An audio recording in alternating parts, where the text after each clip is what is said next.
The Ardennes offensive took place on December 16th in a region characterized by hills and forests spanning Belgium, Luxembourg, and Western Germany.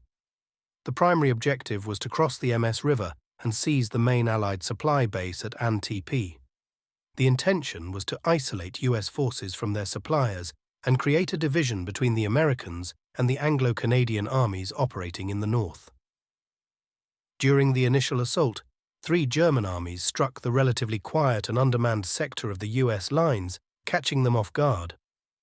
Hitler committed a substantial force involving 410,000 men, over 1,400 tanks, numerous armored vehicles, and 2,600 artillery pieces.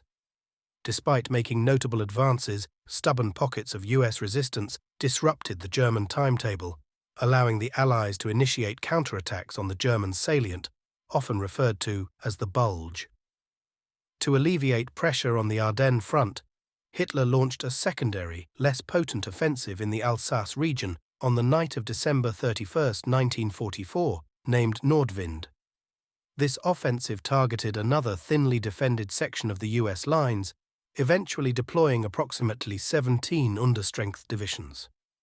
The attacks were halted after a 10-mile advance, and subsidiary offensives were launched to encircle and recapture the city of Strasbourg. This intense battle persisted until January 25, 1945. One of the units designated for the Ardennes offensive was the formidable 11th Panzer Division, under the command of Garland Ven von Wesim. Its armoured regiment boasted a battalion of Panther tanks, a battalion of Panzer Ives, and integral assault gun units. However, despite its capabilities, the 11th Panzer Division was not deployed in the Ardennes. In early January 1945, it shifted south across the Army Group boundary, assuming the role of the Panzer Reserve for Army Group G, which was conducting Operation Nordwind. By mid-January 1945, as Nordwind faced strong counterattacks from US forces, the Army Group G staff contemplated the optimal use of the 11th Panzer Division.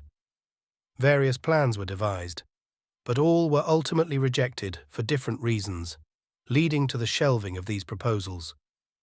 Simultaneously, while the Ardennes operation persisted in the north, the southern component involved the 7th Army, which was under intense attacks from elements of General Patton's US 3rd Army. The idea surfaced to employ the 11th Panzer Division to relieve pressure on the 7th Army by executing a potent armoured raid from an area situated between the 2 operational theatres. This area, close to the Siegfried Line defences along the Saar River facing Luxembourg, was known as the Ulz. The Ulz Switch, a defensive position situated at the base of a triangle between the Saar and Moselle rivers, was strategically significant. Due to Luxembourg's historical neutrality before World War II, the Germans constructed barriers to safeguard the city of Trier and the Moselle corridor. These measures aimed to prevent the outflanking of the main portion of the Siegfried Line, crucial to German armaments production during World War II. Despite Luxembourg's traditional neutrality, Germany invaded the country in 1940. In 1944, the US Army advanced through France, Luxembourg, and Belgium, closing in on the Siegfried Line and the Saar region. Overcoming the Siegfried Switch, as the Americans referred to it, was pivotal.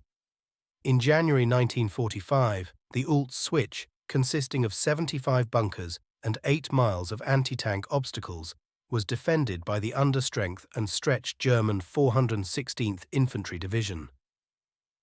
As General Patton's 20th Corps, specifically the US 94th Infantry Division, steadily advanced towards the Switch, intent on breaking through the Siegfried Line and reaching Army Group G, the 11th Panzer Division was assigned to the 82nd Corps. General Infant H, responsible for a lengthy stretch of the S River Line and the Ohr-Schultz Switch, led this effort. The armoured raid's objective was to displace the Americans from recently captured villages ahead of the main German defences, allowing the 11th Panzer Division to cover the few miles to the Luxembourg frontier. This strategic move aimed to significantly impede the US 94th Infantry Division's attacks, buying crucial time in the sector. The aim was to compel General Patton to deploy more of his troops to fend off the Panzer assault, drawing resources away from the ongoing American efforts to defeat the 7th Army further to the north. Gal Vanheim would need to advance his panzers to their start lines by crossing a couple of Saar River bridges behind the German front outposts. However, a significant issue arose at this stage. The bridges couldn't withstand the weight of the 11th Panther Division's most formidable tank, the 45-ton Panther. Consequently, the 50 Panthers were unable to participate in the raid. As a result, the primary attacking force consisted of a battalion of 30 Panzer IVs, 25-ton tanks that, while capable, were not as well armed or armoured as the Panthers. Additionally, there was a battalion comprising 20 to 30 assault guns, Stugees and Hetzers, and nearly 2 full-strength Panzer Grenadier regiments transported in SDKFZ 251 armoured half-tracks. Artillery and mortars supported the 11th Panzer in this endeavour. The logistical challenge of moving such a substantial force became a critical factor in the operation. Operation Siegfried Line saw a notable number of armoured vehicles observed by US air reconnaissance on January 16, 1945, prompting the US 94th Infantry Division to go on full alert. The division's 376th Infantry Regiment established company-sized positions in several frontline villages, with the entire area covered in thick snow. The 11th Panzer Division's axis of attack extended from the fortified village of Sins straight down the road to the villages of Borf and Tetting. On January 17th, the 376th Infantry Regiment companies at Borf, Tetting, and other fortified villages fortified their positions by laying anti-tank mines, bringing up tank destroyers, and deploying additional bazookas. However, the 94th Division lacked an attached tank battalion, placing them at a severe disadvantage for the impending battle. The night of January 17th to the 18th was bitterly cold, with the eerie sounds of heavy tracked vehicles moving through woods and villages to the north and northeast.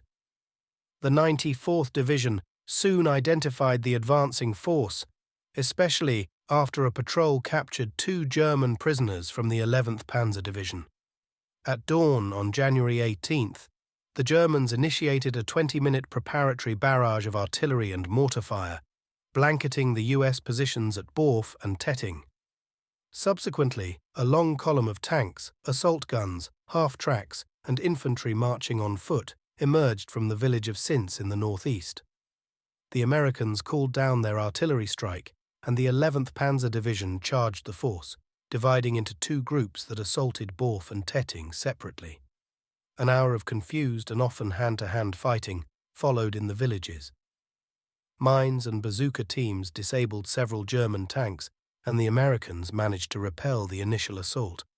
The Germans regrouped, and the 11th Panzer attempted another assault just before noon, using Panzer I-4s from Zins to bombard both villages.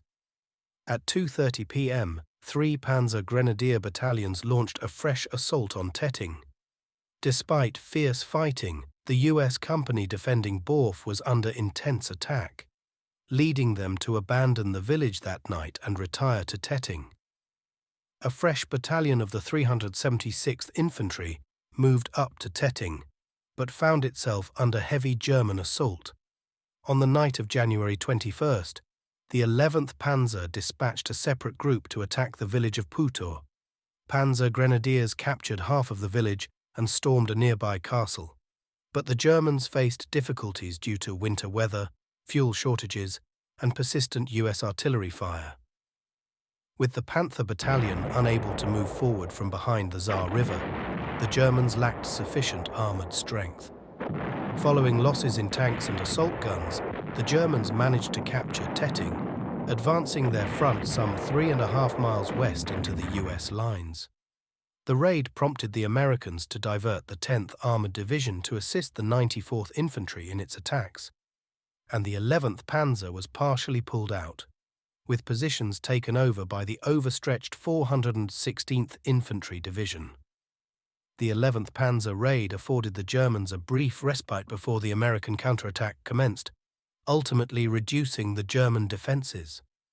After intense fighting, the Americans captured the Orel Switch and penetrated the Siegfried Line.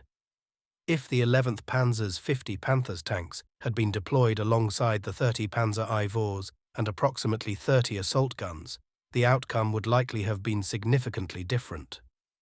Without tank support, the 94th Infantry Division would have faced an assault from over 100 German armoured vehicles, making it doubtful that it could have maintained its positions along the Luxembourg-German frontier. Inevitably, the division would have had to promptly call upon US tank support to contain the German thrust. This would have fulfilled the 82nd Corps' original objective of alleviating pressure on the German 7th Army engaged in battles further north in the Ardennes. Many thanks for watching. Please subscribe.